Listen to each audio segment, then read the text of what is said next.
Hello students, welcome to my channel biology by MSK। तो आज की क्लास में हम पढ़ने वाले हैं एसटीडीज़ के बारे में। एसटीडीज़ एक्चुअली में जो टॉपिक है वो हमारे चैप्टर नंबर 4 से लिया गया है, जिसका नाम है रिप्रोडक्टिव हेल्थ। एक्चुअली में जो रिप्रोडक्टिव हेल्थ है इसके बारे में हम पढ़ते आ रहे हैं। लास्ट क्लास में हमने सीखा था कि MTP क्या होता है, मेडिकल टर्मिनेशन ऑफ प्रेगनेंसी। लेकिन आज की क्लास में हम बात करने वाले हैं एसटीडीज़ की। तो सबसे पहले हमें पता होना चाहिए ये एसटीडीज़ एक्चुअली में क्या होती हैं। एसटीडीज़ का मतलब होता है, अगर हम इसकी फुल फॉर्म पर जाएं तो हम बोल सकते हैं इसका मतलब है सेक्सुअली ट्रांसमिटेड डिजीजेज। इसका मतलब क्या होता है? सेक्सुअली ट्रांसमिटेड डिजीजेज को हम बोलते हैं एसटीडीज। एक्चुअली में ये ऐसी डिजीजेज हैं जो थ्रू सेक्सुअल कांटेक्ट एक पर्सन से दूसरे पर्सन में स्प्रेड होती हैं। If in case any person who has STD and he is going to do intercourse with another one, that the chances are very that that person also can be infected from STDs. Okay, तो एक sexual contact के through फैलने वाली बीमारियों को क्या बोला गया है? एसटीडीज बोला गया है। और एसटीडीज का दूसरा नाम भी है वीडी यानी कि वेनरल डिजीजेस। इसको वेनरल डिजीजेस भी कहा जाता है। वेनरल डिजीजेस, वेनरल डिजीजेस भी इसको हम कहते हैं। सॉरी, एरो इधर हो गया। डिजीजेस, या फिर इसको हम बोल सकते हैं RTI, reproductive tract infection. Reproductive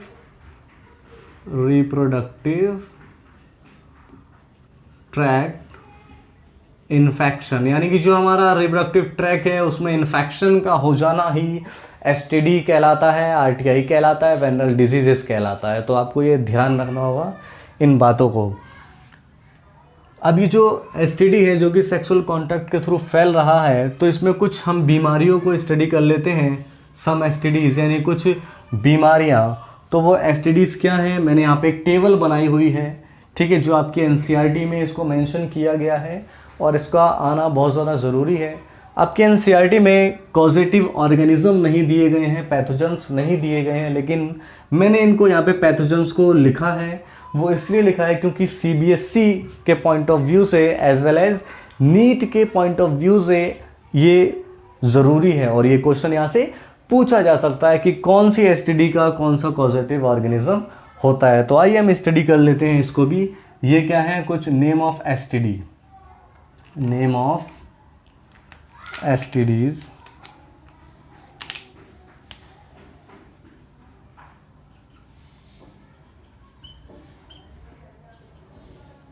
okay, और इधर हमने मेंशन किए हुए हैं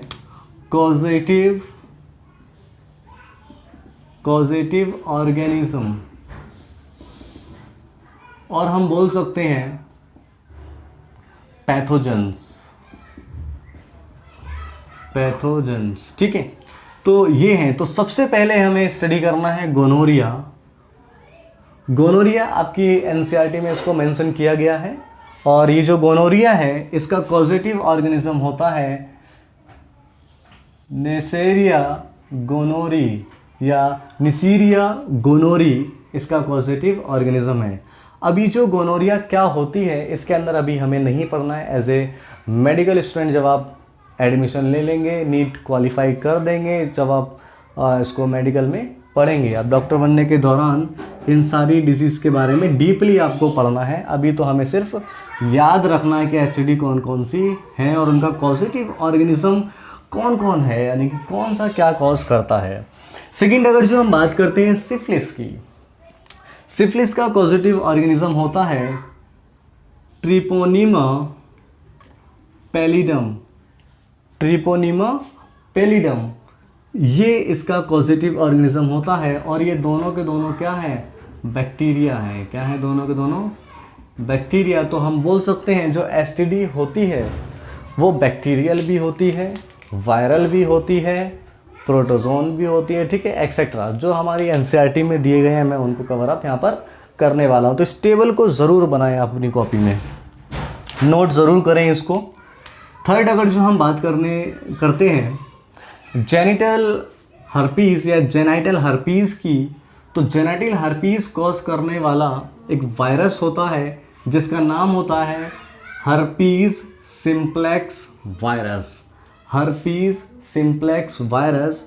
और ये ऐसी एसटीडी है जो अगर जो किसी को हो गई तो इसका कोई ट्रीटमेंट नहीं है, इट इज़ नॉट क्यूरेबल।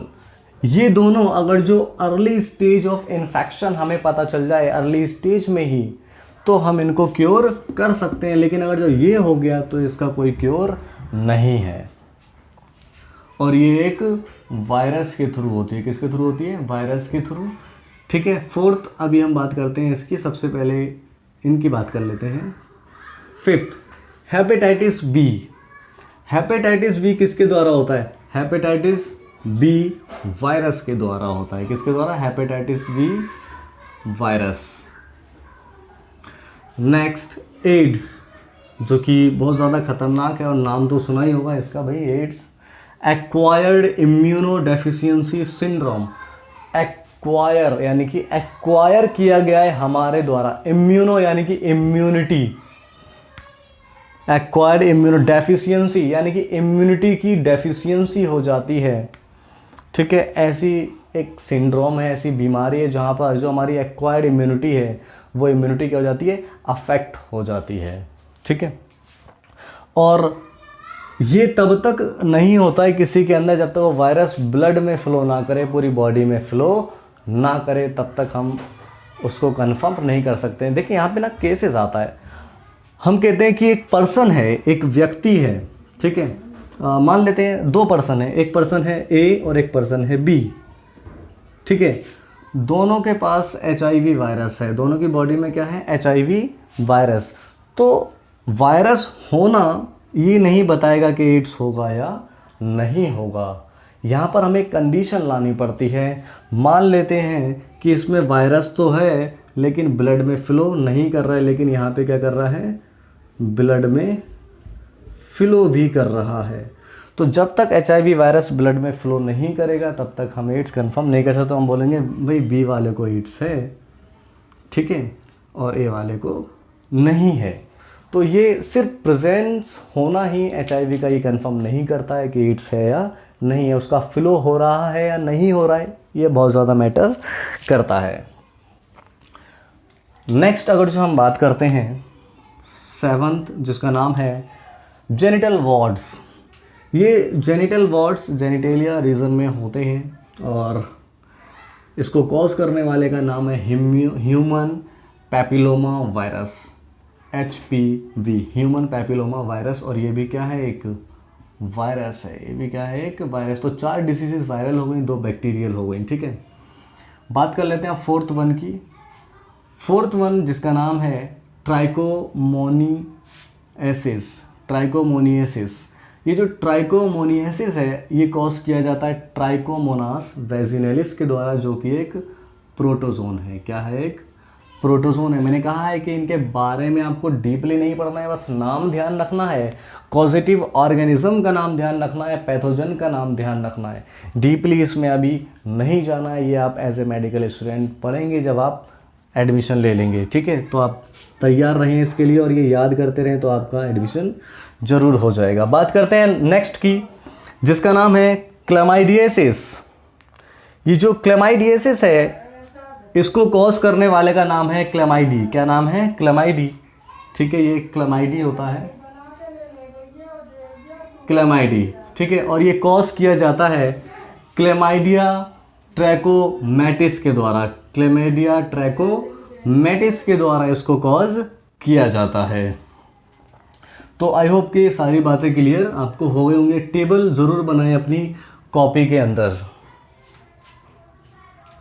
तो अब हम बात कर लेते हैं नेक्स्ट पॉइंट की, जिसका नाम है the early general symptoms of STD. अगर जो किसी को एसटीडी होता है यानी कि सेक्सुअल ट्रांसमिटेड डिजीज़ से वो ग्रस्त हो चुका है, उसको हो चुकी हैं, तो कुछ सिम्टम्स उसकी बॉडी दिखाती है और वो सिम्टम्स अगर जो अर्ली डिटेक्ट हो जाएं तो वो क्योर किया जा सकता है। अगर जो अर्ली डिटेक्शन नहीं होगा तो फिर वो इनक्योरेबल बन जाएगी। यहाँ पर आप इस टेबल में, चलो एक चीज़ और मैं यहाँ पे बता देता हूँ आपको कि ध्यान रखना ज़रा, जेनाइटल हर्पीज़, हेपेटाइटिस बी और एड्स, ये तीनों ऐसी बीमारी हैं कि किसी को अगर जो हो गई तो इनका कोई क्योर नहीं है, इनका कोई क्योर नहीं है, ये बनी रहिए, इनक्योरेबल हैं और बहुत ही खतरनाक भी हैं।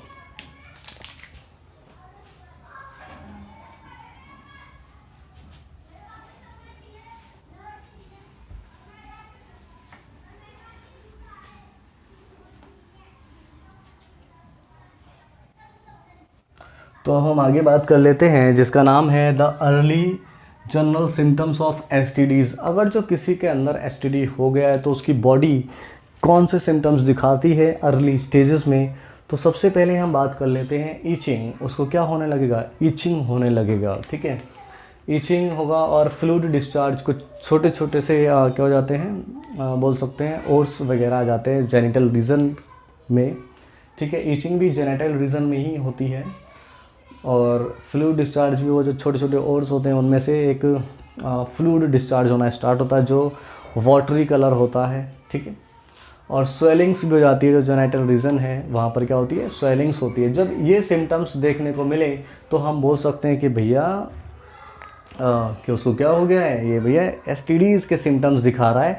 जब एसटीडीज़ के सिम्टम्स दिखाए तो सबसे बढ़िया बात ये है, जैसे ही आपको सिम्टम्स नज़र आते हैं भैया गो टू ए डॉक्टर, एक वेल क्वालिफाइड डॉक्टर के पास पहुंच जाएं आप डिटेक्ट करवाने के लिए, क्योंकि डायग्नोसिस उस टाइम पर होना बहुत ज़्यादा ज़रूरी है, क्योंकि वो जो ट्रेट्स आए, जो सिम्टम्स आ रहे हैं वो अर्ली स्टेज में दिखा रहा है तो आप उसको क्योर कर सकते हैं। लेकिन अगर जो आपने थोड़ा सा भी लेट किया तो आप समझ सकते हैं पता नहीं क्या हो सकता है, ठीक है, ऐसी बीमारियों में।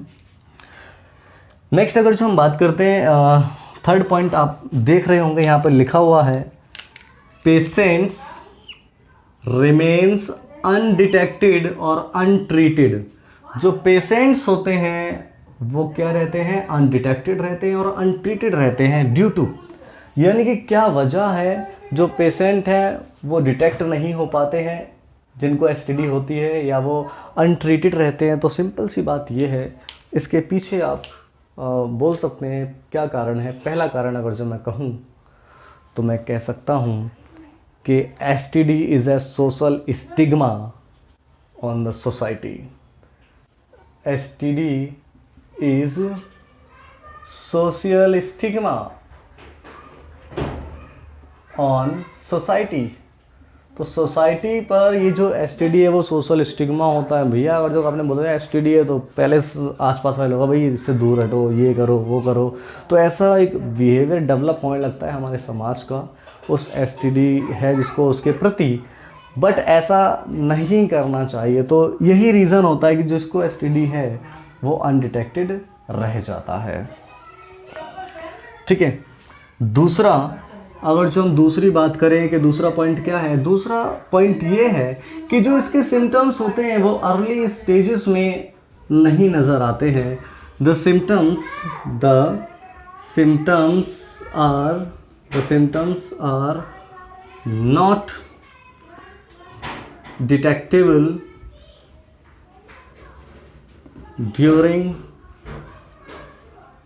early stage of infection।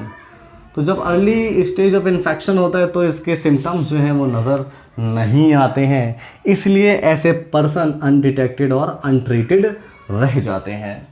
इसी के लिए मैं एक एग्जांपल देना चाहूँगा। जिस पर्सन को एड्स होता है ना, तो उसके जो सिम्टम्स हैं वो इन्फेक्शन के 6 महीने से 10 साल के बीच में नज़र आते हैं, उससे पहले नज़र ही नहीं आएंगे। अब आप खुद सोचो 6 महीने के बाद जब वो सिम्टम्स दिखाएगा तो उसकी बॉडी में वायरस जो है, चाहे वायरस पूरी तरीके से फैल चुका होगा, उसके इम्यून सिस्टम को पूरा तबाह कर चुका होगा। तो इसलिए कहते हैं कि ऐसा पॉसिबल नहीं हो पाता एक एड्स वाले को क्योर करना। तो ये बात आप ध्यान रखें, इनके सिम्टम्स जल्दी से नज़र नहीं आते हैं, जिसकी वजह से जो पेशेंट है वो अनडिटेक्टेड और अनट्रीटेड रह जाते हैं। नेक्स्ट अगर जो हम बात करें, अगर जो मान लेते हैं कि किसी पर्सन के अंदर लेट डिटेक्शन होता है, मान लेते हैं किसी के अंदर में किसी को एसटीडी हो गया था, किसी को क्या हो गया था, एसटीडी हो गया था, और उसका लेट डिटेक्शन होता है। क्या होता है, लेट डिटेक्शन, यानी कि हमें बाद में पता चल रहा है कि उसको एसटीडी था। तो इसकी वजह से क्या क्या प्रॉब्लम हो सकती हैं, तो उसको मैंने यहाँ पे टेबलराइज किया हुआ है, छोटा सा बताया हुआ है। अगर जो लेट डिटेक्शन होता है, सबसे पहले क्या हो जाएगा उसके अंदर, PID। क्या हो जाएगा, PID। PID एक्चुअली में क्या होता है, PID को हम बोलते हैं पैल्विक इन्फ्लामेटरी डिजीजेज, यानी कि जो उसका पैल्विक रीजन है उसमें इन्फ्लेमेशन हो जाएगा, उसमें डिसीज हो जाएगी, तो PID होने लगता है।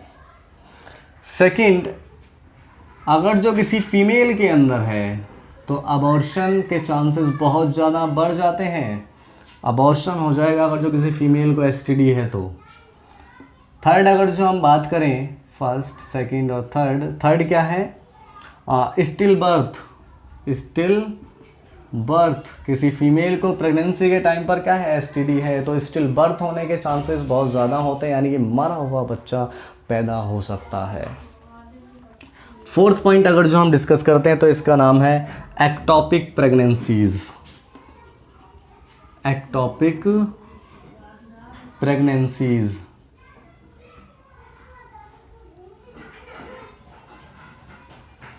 ये एक्टोपिक प्रेगनेंसीज क्या होता है, तो आप ध्यान दें, एक्चुअली में जब फर्टिलाइजेशन होता है, किस किस का फर्टिलाइजेशन, एग और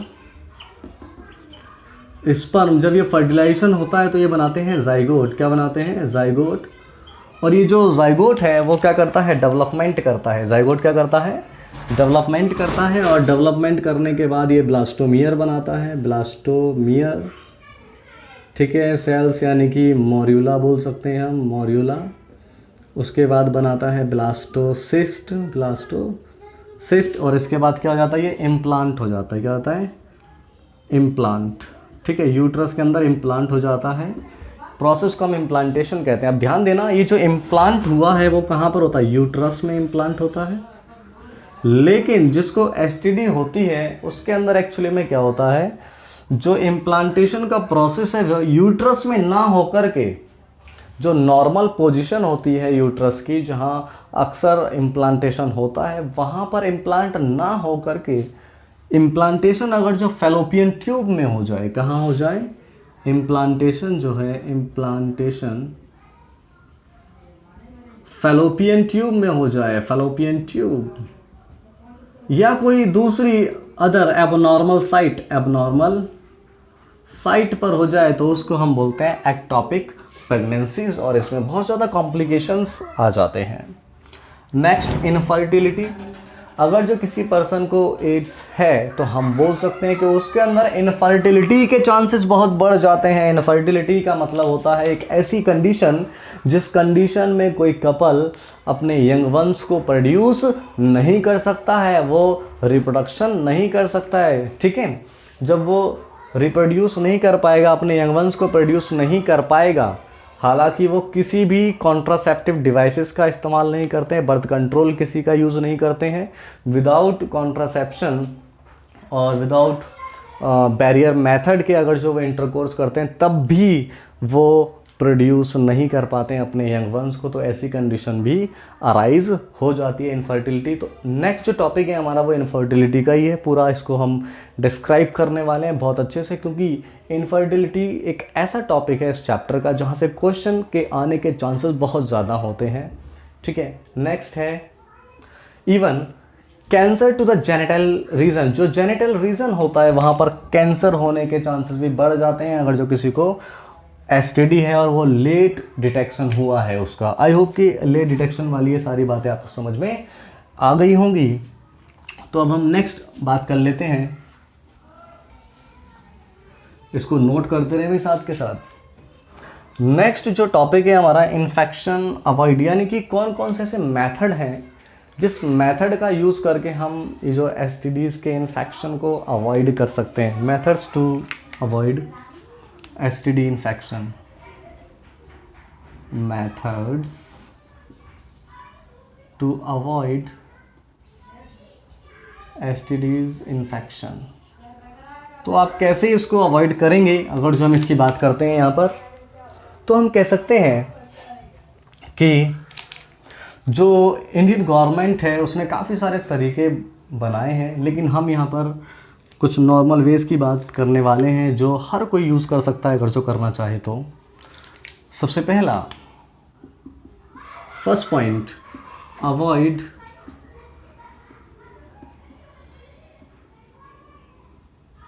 unprotected sex. Avoid unprotected sex with multiple partner, multiple partner और अननोन पार्टनर। तो जो अननोन पार्टनर होते हैं उसके साथ अनप्रोटेक्टेड सेक्स बिल्कुल भी ना करें, या जो मल्टीपल पार्टनर का इस्तेमाल करता है उसका भी यूज़ ना करें विदाउट प्रोटेक्शन। ठीक है, तो फर्स्ट पॉइंट तो ये होता है। लेकिन सेकंड पॉइंट हम बोल सकते हैं, one should use condoms during intercourse, during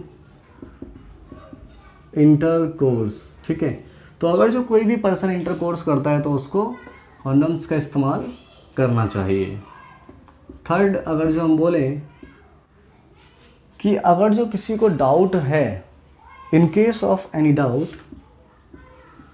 in case of any doubt related to STD, related to STDs, then visit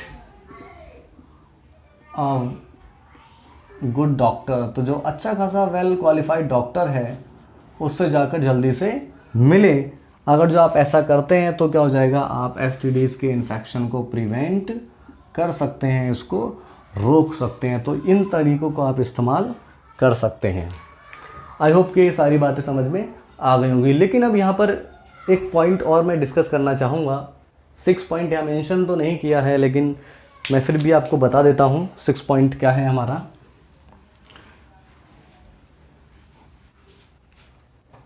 6 point की अगर जो हम बात करें तो वो है टेस्ट, यानी कि डायग्नोसिस।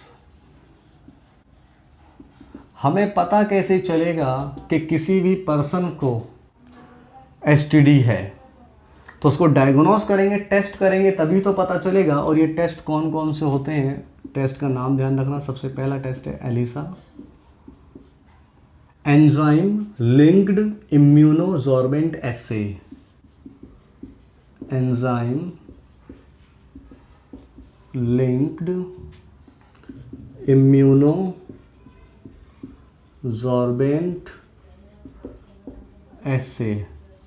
ये जो एक टेस्ट है, ये टेस्ट एड्स को पता करने के लिए किया जाता है और ये बेस्ड होता है antigen antibody interaction, antigen antibody interaction. It is based on antigen antibody interaction.